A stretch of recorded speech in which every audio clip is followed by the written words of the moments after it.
मैं जिस जगह पे हूँ उसका नाम है मुस्तावोरी और यहाँ से आप व्यू चेक करें।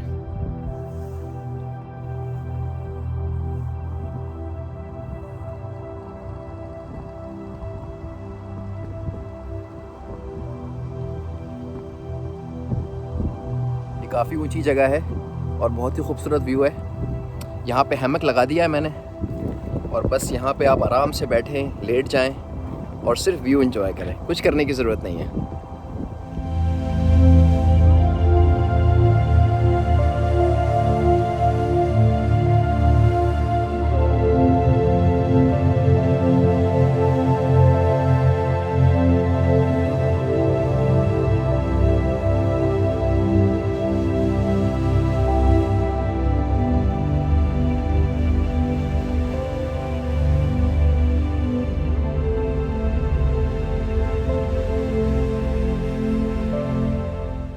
इस तरह की बहुत सी जगह हैं जहाँ पे जाने का प्लान है, तो जल्दी से सब्सक्राइब करें चैनल को।